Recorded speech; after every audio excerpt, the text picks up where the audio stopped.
many of Australia's farming communities, the Great Southern region of Western Australia has ridden on the sheep's back for a long time. Our passion is producing food. Basically that is what it comes down to. All farmers, no matter whether you're grain, beef, lamb, we produce food, and that's what we do and that's what we love. Grant and Chrissy Smith produce breeding ewes on a 400-hectare farm in Kojonup. Push them up, Tils. And how long have you been sheep farmers for? It's always been a passion of mine. I've always been interested in it. And we strive to get the absolute, keep every single lamb alive.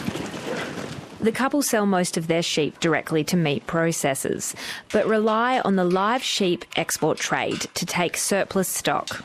It's a full year to produce a lamb to sell to the processors, and it takes a long time. There's a lot of risk involved, and but we're good business people, and we're providing for not only Australians, but we're providing great protein for the world.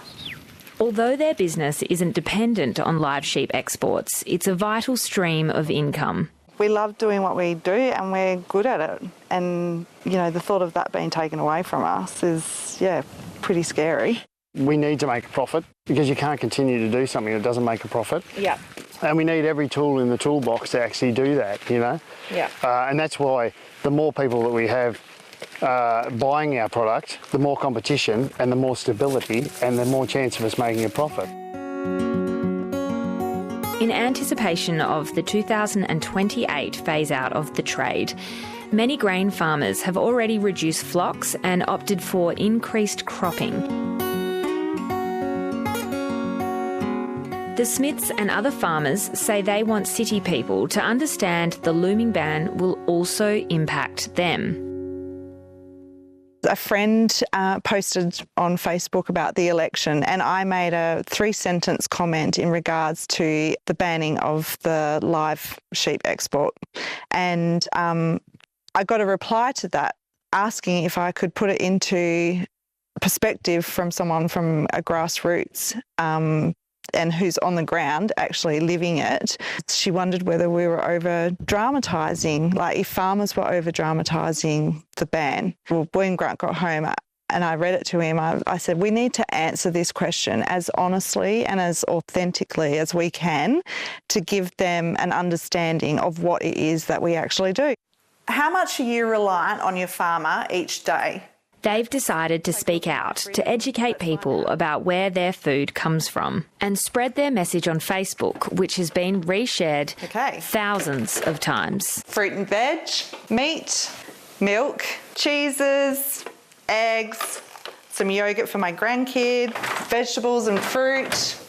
If we don't produce the sheep, we don't produce food, and people have lost sight of the fact that we're actually producing food. We're not producing sheep, we're producing food, and it's a very crucial product to have. What do you think needs to be done, Chrissy, to bridge that gap between city and country? In my post, I mentioned about the open your fridge and actually have a look.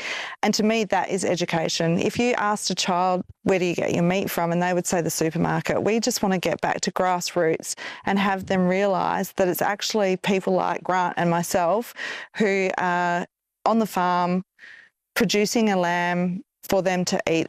Thank you. Other farming families in the same position as the Smiths are behind the statewide movement to keep the sheep.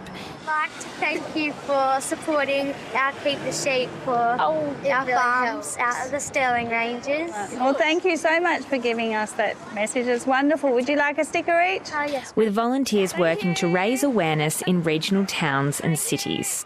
We count each time how many acknowledgements, thumbs up, toots, grins we get, and it's usually well over the 300.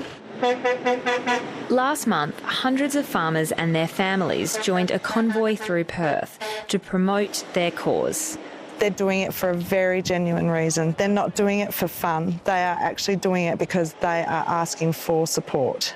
We just want everybody to jump on board and understand that with them, we may be able to make a change. You can have as many as you like. Keep the Sheep campaigners have been targeting key metropolitan seats. I live in Perth, in the northern suburbs, but I've lived in rural and mining communities for most of my life, and I really think that we need to support our rural and mining communities here in Western Australia. The campaign has amplified what a lot of farmers want to say. Yeah, trying to do our bit and explain our case sort of thing and what the federal government's done to our industry. We haven't made money for a couple of years because of all this, so it's going to get worse yet. Yeah. Unless we can overturn the ban.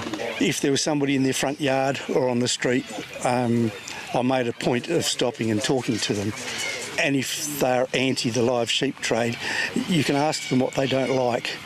We can't expect them to change their mind unless we can give them that good new information. We're days out from Australia's federal election, and both sides of the live export debate are making one final push before we head to the polls next Saturday. So we're getting to the pointy end now. We're in the last quarter. Veterinarian Holly Ludeman is one of the key drivers behind Keep the Sheep.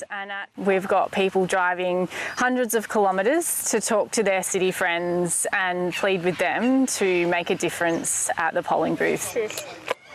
The Labor government has offered a package of almost $140 million to assist the sheep industry transition, but it's been rejected by farmers who want to keep the live sheep export trade.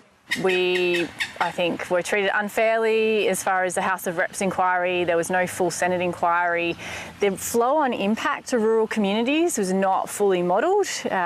The package that has been put forward is insulting. There's no amount of money that reverses the damage that's being done to rural communities. I'm going to take two. Yep. And then my pure focus is changing government, and putting Labor last is the only thing I'm focused on, and that means that we have a coalition government that has, clearly stated that they will reverse the ban on live sheep exports. Yes, they've said they're going to overturn the ban, but what if they don't? No chance. I've seen Peter Dutton look me in the eye and tell me that he would reverse the ban, and David Littleproud look me in the eye and tell me they would reverse the ban, and I am very confident that a coalition government would reverse the ban. The campaign is covering city seats, along with those in outer suburbs and semi-rural areas. We've been letterboxing, we've been banging in signs. And I think the biggest thing has been our rallies through the city. So thousands of vehicles, and this is about our shearers, our truckies, our farmers, veterinarians like myself. Fremantle is the last remaining port to export sheep by sea overseas. It's also home to the loudest voices of those who don't want to see the trade continue. please keep lifting up your voice. Anti-live export campaigner Lisa Baker has been pushing for the trade to be banned for more than 40 years. When you vote, look for who is going to continue this cruel industry and vote with a moral, compassionate view of the world. In the lead up to the federal election, the former state Labor MP is still rallying to make sure the ban is not overturned. I'm here because I'm one of the 75% of Australians who recognise that the trade, the live export trade, is cruel and not sustainable for our farming sector. Legislation to ban the live export of sheep by sea passed through both Houses of Parliament last year. This is law. We are going to see this export trade finish by 28, and I'm so grateful for that. I'm so grateful for seeing that legislation come in and be voted on, and that's what the Australian public wanted. At the moment, what we're facing is quite bizarre pushback from the National and Liberal parties into the campaign for the federal election. It's threatening to overturn it. It hasn't even started yet. Are you worried?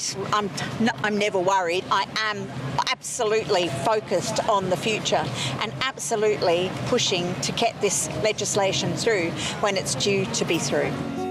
Both sides are pleading with the public to take their argument into consideration when you vote on May the 3rd. What do we want? I live in the country because my husband is a farmer and he loves what he does, and I love supporting him in what he does. But ultimately, we love being where we are because we love the serenity, and we love being out here in the country just as much as city folk love being in the city. But I like going to the bowling club for a beer, and I love going and watching my son play footy, and I love picking up my grandkids from school and having a chat with the mums. If that's not available to me, I'm not going to want to be here. Anthony Albanese's decision and the Labor government's decision to close down a very legal enterprise industry that is doing really, really well is ultimately affecting all of us. Please don't make decisions like this on a whim. Actually have a think about the people that are holding this all together.